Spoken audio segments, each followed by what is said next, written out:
হযরত ইব্রাহিম আলাইহিস সালাম বলেছিলেন আল্লাহ পাকের কাছে, কাইফা রব্বি আরিনি কাইফা তুহিল মাউতা, হে রব তুমি আমারে দেখাও কেমনে তুমি মৃত্যুকে জিন্দাকে মৃত্যু করো, মৃত্যুকে জিন্দা করো, একটু দেখাও আমারে। আল্লাহ পাক বললেন আওয়ালাম তুমিন, বিশ্বাস করো না?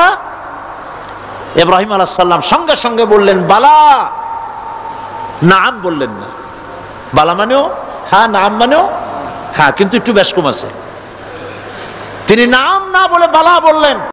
নামের অর্থ হলো হ্যাঁ, আর না বালা, বালার অর্থ হচ্ছে কেন নয়, অবশ্যই বিশ্বাস করি।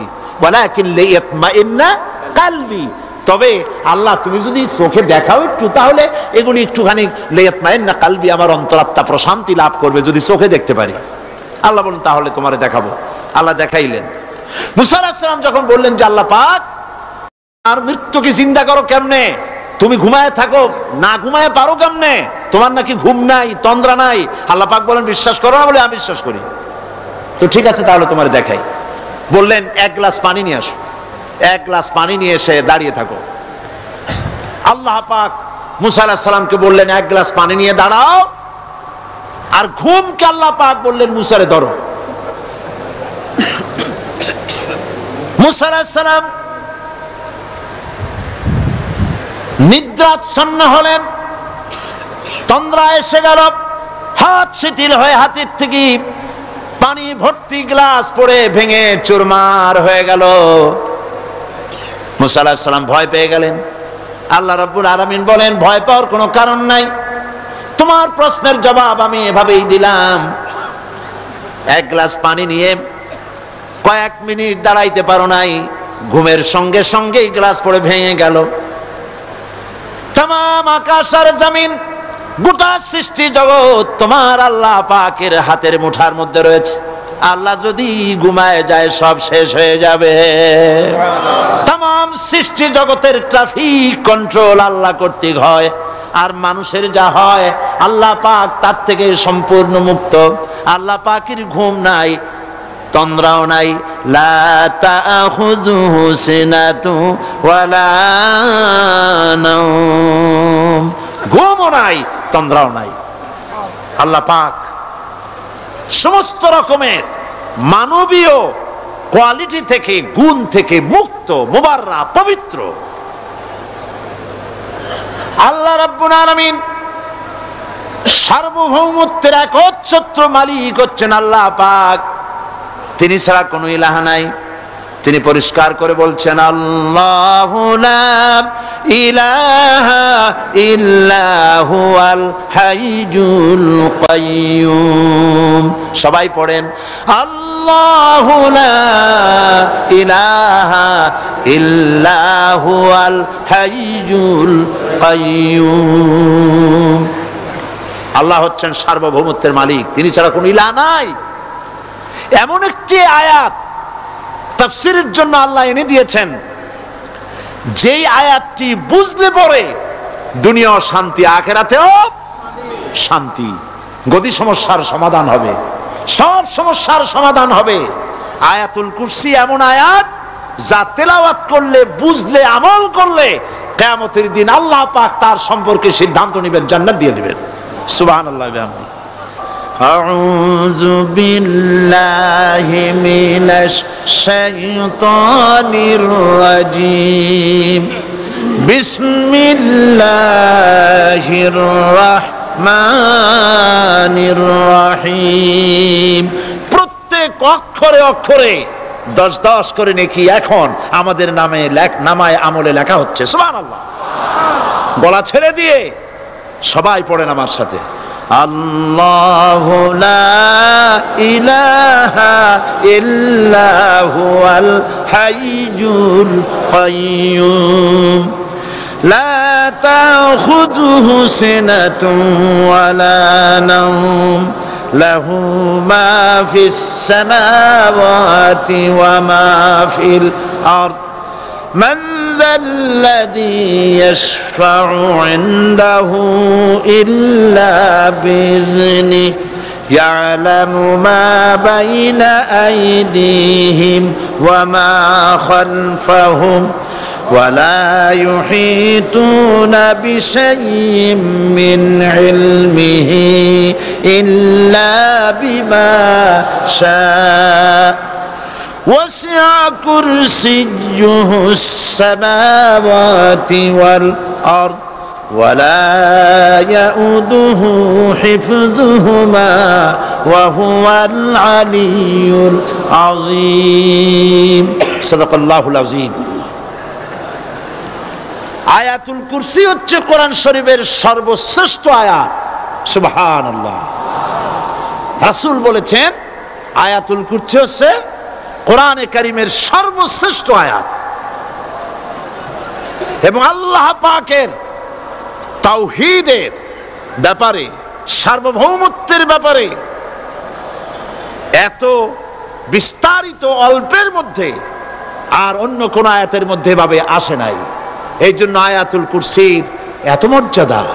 কালকে আরো একটি হাদিস শোনাইছিলাম, বোধহয় নিশ্চয়ই আপনাদের মনে আছে, প্রত্যেক ফরজ নামাজের পরে আয়াতুল কুরসি যে একবার পড়বে, তেলাওয়াত করবে, কিয়ামতের দিন আল্লাহ পাক তার সম্পর্কে সিদ্ধান্ত নেবেন, তাকে জান্নাত দিয়ে দিবেন।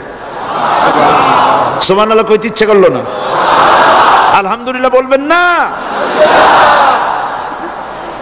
তার অর্থ হলো এই আয়াতুল কুরসি যদি মানুষ পড়ে আর বোঝে আর ওই অনুযায়ী যদি আকীদা তৈরি হয়, জীবন তৈরি হয়, তার জীবন জান্নাতের জন্য তৈরি হয়ে যায়। গতকাল আল্লাহ পাকের সার্বভৌমত্বের কথা আমরা আলোচনা করেছিলাম। আলোচনা করব আল্লাহ পাকের পরিচয়। আল্লাহ পাক তিনি কে? আমরা বলি আল্লাহ। আমরা কি বলি? বলেন সবাই, কি বলি? আমি অনেকবার আপনাদেরকে এই কথাটা বলেছি, বোধহয় নিশ্চয়ই মনে আছে। আল্লাহ এই উচ্চারণটা আমাদের অনেকের হয় না, কেউ বলে না আল্লাহ। আল্লাহ পাকের উচ্চারণটা হচ্ছে, আল্লাহ পাকের নাম উচ্চারণ হচ্ছে আল্লাহ। মুখটা একটু গোল হয়ে যাবে, বলেন আল্লাহ আল্লাহ। সুবহানাল্লাহ। পৃথিবীতে বিভিন্ন জাতি তার স্রষ্টাকে, তারা যাকে স্রষ্টা মনে করে, বিভিন্ন নামে ডাকে। কেউ বলে ভগবান, কেউ বলে ঈশ্বর, কেউ বলে পরমেশ্বর, কেউ বলে বিধাতা, কেউ বলে গড। বিভিন্ন নামে লোকেরা এভাবে ডাকে। তো ভগবান বললে তার প্রতিশব্দে স্ত্রীলিঙ্গে কি আসে? বলেন ভগবতী। ঈশ্বর বললে স্ত্রীলিঙ্গে কি আসে? ঈশ্বরী। বিধাতা বললে তার স্ত্রীলিঙ্গে কি আসে? বিধাত্রী। গড, এটার স্ত্রীলিঙ্গে আসলে কি হবে? তো প্রত্যেকটি, তারা যে ভাষায় আল্লাহকে ডাকে, প্রত্যেকটি ভাষায় স্ত্রীলিঙ্গে একটি প্রতিশব্দ আসে। আল্লাহ এর স্ত্রীলিঙ্গে, এর প্রতিশব্দে আরেকটি শব্দ কি গোটা বিশ্ব খুঁজে পাওয়া যাবে? জোরে বলেন, যাবে? যাবে না। এবং অন্যান্য নামগুলি সন্ধি বিচ্ছেদ করলে অর্থই হবে না। গড, এটাকে যদি উল্টায়া বলা হয় তাহলে কি হয়ে যাবে? এবার দেখুন, আল্লাহ এই নাম, আল্লাহর পরিচয় কি? যদি বলা হয় যে আল্লাহর পরিচয় কি, শুধু আল্লাহ দিয়ে আল্লাহকে চেনা যাবে, আল্লাহকে চেনা যাবে। আল্লাহ রাব্বুল আলামিন বলছেন, আল্লাহু লা ইলাহা ইল্লা হুয়াল হাইয়ুল কাইয়্যুম। আল্লাহ হচ্ছেন তিনি যিনি ছাড়া কোনো ইলাহ নাই, মাবুদ নাই, উপাস্য নাই। সুবহানাল্লাহ। এখন আল্লাহর যদি প্রথম একটা অক্ষর আলিফ ছেড়ে দেওয়া হয় তাহলে থাকবে কি? লিল্লাহ। এই লিল্লাহ দিয়েও কেউ যদি আল্লাহর পরিচয় পেতে চায় তাহলে পেয়ে যাবে। আল্লাহ রাব্বুল আলামিন কোরআনে কারীমের ভিতরে শুধু লিল্লাহ দিয়েও আল্লাহকে চেনার ব্যবস্থা করেছেন। লিল্লাহি মা ফিস সামাওয়াতি ওয়া মা ফিল আরদ। আকাশ এবং জমিনের সার্বভৌমত্বের একচ্ছত্র মালিকানা কার? আল্লাহ পাকের। এখন লিল্লাহ থেকে একটা লাম ছেড়ে দেন, কি থাকবে? লাহু। এই লাহু দিয়েও আল্লাহর পরিচয় পাওয়া যাবে, যাবে না? কোরআন বলছে লাহু মাকালিদুস সামাওয়াতি ওয়াল আরদি ইউবসিতুর রিজকা লিমান ইয়াশা। আকাশ এবং জমিনের রিজকের চাবিকাঠি আল্লাহ পাকের কাছে, যারে খুশি তিনি পর্যাপ্ত রিজক তিনি দান করেন। সুবহানাল্লাহ। এবার লাহুর লাম ছেড়ে দেন, থাকবে কি? একটা অক্ষর। এই একটি অক্ষর দিয়ে আল্লাহ পাকের চেনা যাবে। ইন্নাহু হুয়াল গফুরুর রহিম। তিনি হচ্ছেন মহা ক্ষমাশীল, দয়াবান। আল্লাহর পরিচয় আল্লাহকে দিয়েই জানা যায়। আল্লাহর পরিচয় হচ্ছে তিনি এই আকাশ সৃষ্টি করেছেন, এই জমিন সৃষ্টি করেছেন, মানব গোষ্ঠীকে সৃষ্টি করেছেন। আকাশের স্রষ্টাকে, জমিনের স্রষ্টাকে, মানুষের স্রষ্টাকে আল্লাহ পাক। দেখুন, আল্লাহ পাক আকাশের স্রষ্টা, জমিনের স্রষ্টা, মানুষের স্রষ্টা। এই কথাকে ভুলিয়ে দেওয়ার জন্যে, এই কথাটিকে ভুলিয়ে দেওয়ার জন্য আল্লাহকে অস্বীকার করছে এক শ্রেণীর লোকেরা। তারা বলছে দেয়ার ইজ নো গড, স্রষ্টা বলতে কেউ নাই, আনসিন ইজ নাথিং। আল্লাহ পাক কোরআনকে বোঝার জন্য, আল্লাহকে চেনার জন্য ব্যবস্থা করেছেন। ওরা বলছে কি আনসিন ইজ নাথিং, যা দেখা যায় না সেটা কিছুই না, সেটা বিশ্বাস করি না। তা আল্লাহর যখন রং নাই, গন্ধ নাই, তাকে বিশ্বাস করি কেমনে? বলেন নাউজুবিল্লাহি মিন যালিক। আরে ভাই, তোমরা তো এমন বহু জিনিস আছে যা না দেখে বিশ্বাস করো। আপনারা কি বাতাস দেখেছেন? বিশ্বাস করেন কিনা? বিশ্বাস করেন কিনা? আপনারা কি ইথার দেখেছেন? বিশ্বাস করেন কিনা? ফুলের গন্ধ দেখেছেন, কিন্তু বিশ্বাস করেন কিনা? মাধ্যাকর্ষণ শক্তি, ল অফ গ্রাভিটেশন আপনারা চোখে দেখেছেন? বিশ্বাস করেন কিনা? অনেক জিনিস এমন আছে যা আমরা চোখে দেখি না কিন্তু বিশ্বাস করি। হযরত ইমাম আবু হানিফা রাহমাতুল্লাহ আলাইহির সাথে এক নাস্তিকের বহস হবে। স্থান এবং তারিখ নির্ধারণ করা হলো।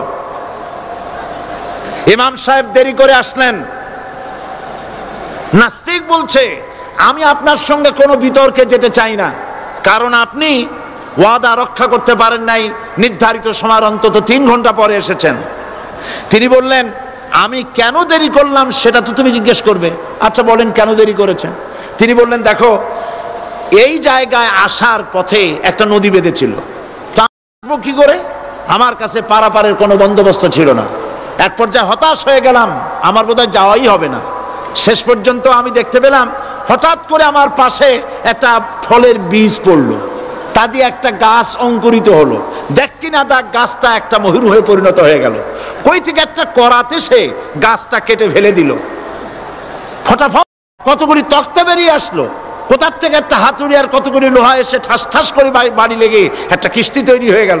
কিস্তিটার ধাপায় পড়লো নদীতে, আমি লাফ দিয়ে উঠলাম, তাই দেরি হলো। নাস্তিক বলছে, আপনার সাথে আমি জানছিলাম যে আপনি অত্যন্ত বুদ্ধিমান মানুষ, কিন্তু যে ঘটনা শুনাইলেন আপনার স্ক্রু একটাও টাইট আছে বলে মনে হয় না, আপনার সাথে আর কোনো বহস নয়। তিনি বললেন, কেন? কই বহস না, আপনি বলছেন যে এইরকম একটা গাছ চারা হয়ে গেল, সাথে সাথে বিনা মিস্ত্রিতে গাছটা কাটলো, তারপর এইটা দিয়ে তক্তা হলো, লোহা আসলো, হাতুড়ি হইলো বিনা মিস্ত্রিতে। কিস্তি তৈরি হয়ে গেল, নৌকা এটা পড়লো নদীতে, আর বিনা মাঝিতে আপনি পার হয়ে আসলেন, এটা কি আদৌ সম্ভব? ইমাম আবু হানিফা রাহমাতুল্লাহ আলাইহি বলছেন, তোমার সাথে আমি কোনো কিতাব দিয়ে ঝগড়া করব না, কোনো কিতাব দিয়ে আমি তোমার সাথে বহস করব না, এই একটি দৃষ্টান্ত তোমার জন্য যথেষ্ট। একটা মিস্ত্রি ছাড়া যদি একটা কিস্তি তৈরি না হতে পারে, একটা গাছ কেটে তক্তা যদি না হতে পারে, এই বিশাল আকাশ, এই বিশাল জমিন, আর তোমার মতো এরকম একটা সুন্দর মানুষ বিনা মিস্ত্রিতে বিনা স্রষ্টায় তৈরি হলো কেমনে? এক কথায় নাস্তিক বলছে আমার জীবনের ভুল ধরা পড়ল। নাস্তিক বলছে জীবনের ভুল ধরা পড়েছে, আমি মুসলমান হয়ে গেলাম। লা ইলাহা ইল্লাল্লাহু মুহাম্মাদুর রাসূলুল্লাহ।